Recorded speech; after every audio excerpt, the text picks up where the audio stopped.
আসসালামু আলাইকুম। নাহিদ রানা কেন সাইড স্ট্রেন ইনজুরিতে পড়েছেন সেই ব্যাপারটা জানতে চেয়ে অনফিল্ডে অনেকে ইনবক্স করেছেন, অনেকে আবার কমেন্ট বক্সেও এই প্রশ্নটা রেখেছেন।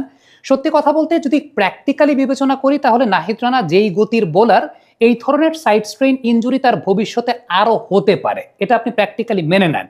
দ্বিতীয়ত যে ব্যাপারটা, সেটা অনেকেই তার ওয়ার্কলোড ম্যানেজমেন্টের ব্যাপারটা নিয়ে প্রশ্ন তুলছেন। ইন রিসেন্ট টাইমসে ওয়ানডে ক্রিকেটটা তিনি অনেক বেশি মাত্রায় খেলেছেন, টেস্টেও তো নিয়মিত খেলছেন, আবার টি-20 ক্রিকেটেও তাকে খেলানো হচ্ছে, এই ব্যাপারটা নিয়ে অনেকে প্রশ্ন করছেন। সত্যি কথা বলতে বাংলাদেশ ক্রিকেট বোর্ডের টিম ম্যানেজমেন্ট কিংবা যে ইউনিটটা আসলে বোলারদের ওয়ার্কলোড ম্যানেজমেন্ট নিয়ে কাজ করছে, ইন রিসেন্ট টাইমসে আমি নিজে দেখেছি তারা কিন্তু অনেক বেশি মাত্রায় তৎপর। এবং সত্যি কথা বলতে কোনো বোলারের যদি আসলে ওয়ার্কলোড ইস্যু থেকে থাকে, সেটা এই ইউনিটটা কিন্তু আগে ভাগেই সেই বিষয়টা দেখভাল করছে এবং সফটওয়্যারে সেই বিষয়টা পুরোপুরি দেখা যায়। আমার কাছে ব্যক্তিগতভাবে মনে হয় না যে ওয়ার্কলোড রিলেটেড আসলে খুব ম্যাসিভ কোনো ইস্যু আছে। হ্যাঁ, তার রিকভারি কতটুকু হচ্ছে সেটা তো আর আমি টিমের সঙ্গে নাই, সেটা বলতে পারবো না। তবে ওয়ার্কলোড একটা ইস্যু হতে পারে, এটা একটা নাম্বার ওয়ান ইস্যু হতে পারে। কিন্তু এখানে আরো অনেকগুলো কমপ্লিমেন্টিং ফ্যাক্টরও কিন্তু আছে এই ধরনের সাইড স্ট্রেন ইনজুরি হওয়ার জন্য। এককভাবে আপনি ওয়ার্কলোড ম্যানেজমেন্টকে দায়ী করতে পারবেন না। প্রথমত একটা বিষয় বলে নেই, সেটা হচ্ছে ওয়ার্কলোডের ক্ষেত্রে আমরা শুধুমাত্র যারা বাইরে আছি তার ম্যাচ বোলিং এর ওয়ার্কলোডটা দেখতে পারি, কিন্তু প্র্যাকটিসে কতটুকু বোলিং করছেন বা কতটুকু রিকভারি তিনি করছেন সেটা যেহেতু আমরা টিমের সঙ্গে নাই, সো বলতে পারবো না। কিন্তু ধরে নেই বর্তমান সময়ের প্রোটোকল অনুযায়ী ওয়ার্কলোড ম্যানেজমেন্টে বাংলাদেশ ক্রিকেট বোর্ড খুব ভালো মতো দেখভাল করে। দ্বিতীয় যে কমপ্লিমেন্টিং ফ্যাক্টরটা আসলে এক্ষেত্রে আমার কাছে মনে হয় খুব গুরুত্বপূর্ণ, সেটা হচ্ছে জিম্বাবুয়েতে কিন্তু এই মুহূর্তে উইন্টার চলছে এবং উইন্টার সিজনে পেস বোলারদের এই টাইপের সাইড স্ট্রেন প্রবলেম হওয়াটা খুবই কমন যদি আপনার বডি ওয়ার্ম আপ ঠিক মতো করা না থাকে। ইভেন আপনি যখন আসলে এইরকম হট অ্যান্ড হিউমিড কন্ডিশন থেকে হঠাৎ করে একটা উইন্টার কাইন্ড অফ কন্ডিশনে যাচ্ছেন, তখন আপনার যদি আসলে ওই অনুযায়ী ঠিকঠাক মতো মেনটেন করা না হয়, বডিতে ফ্লুইড ইনটেকের ব্যাপার থেকে শুরু করে ওয়ার্মিং আপের যে জায়গাটা কিংবা র্যাপিড কুলিং যখন আপনার বডি হচ্ছে সেটাকে আসলে ওয়ার্ম আপ করার জায়গা থেকে শুরু করে যদি ঠিকঠাক মতো না হয়, প্রসেস মেনটেন করা না হয়, তখন এই টাইপের উইন্টার কন্ডিশনে পেস বোলারদের বা নাহিদ রানার মতো পেস বোলারদের এইরকম সাইড স্ট্রেনের প্রবলেমে ভোগাটা খুব স্বাভাবিক। দেখেন, একটা বিষয় বলি, সেটা হচ্ছে যেই দিনটাতে নাহিদ রানা আসলে ইনজুরিতে পড়েছেন, আপনি যদি চিন্তা করে দেখেন নাহিদ রানা পঞ্চম ওভারে বোলিং করেছেন, এরপরে আবার 5-6 ওভারের একটা গ্যাপ ছিল, 12 বা 11 নম্বর ওভারে কোনো একটা সময় তিনি আবার বোলিং করতে এসেছেন। এই সময়টায় মোটামুটি 30 মিনিটসের একটা গ্যাপ ছিল। যেহেতু জিম্বাবুয়েতে উইন্টার চলছে, এই সময়টাতে আবার পেস বোলারদের আমরা দেখি যে তারা ওই বাউন্ডারিতে একটা জায়গাতে তাদেরকে একটু রেস্টে রাখা হয়। সো উইন্টার সিজনে একে পেস বোলার আবার ওরকম বাউন্ডারিতে ফিল্ডিং করছেন, জিম্বাবুয়ে এই সময় আবার খুব বেশি বাউন্ডারিও মারে নাই, বডি কিন্তু র্যাপিড কুলিং হয়।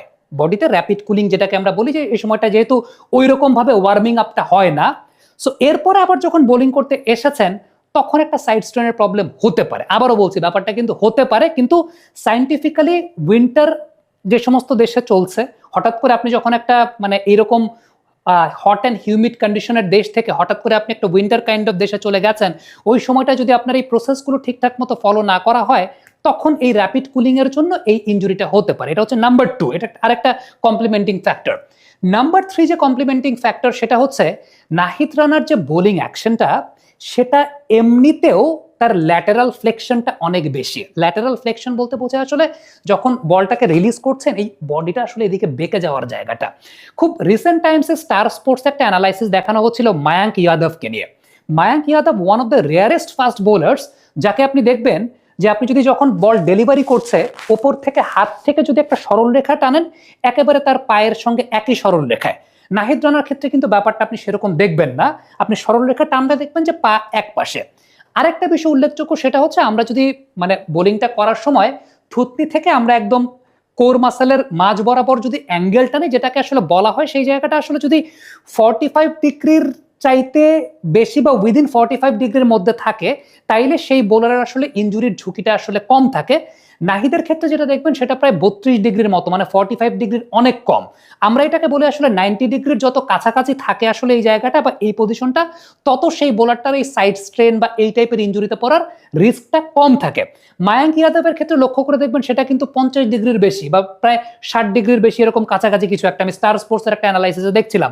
সো ওইটাকে যদি আমরা আসলে অ্যানালিসিস সফটওয়্যারে আমরা বসিয়ে দেখি, নাহিদ রানার ক্ষেত্রে সেটা 32-33 ডিগ্রির মতো ব্যাপার থাকে। সো নাহিদের এমনিতেই কিন্তু ল্যাটারাল ফ্লেকশন জনিত একটা ঝামেলা আছে। এখন এই ল্যাটারাল ফ্লেকশন আপনি নাহিদের চেঞ্জ করতে পারবেন না, এটা চেঞ্জ করা উচিত হবে না।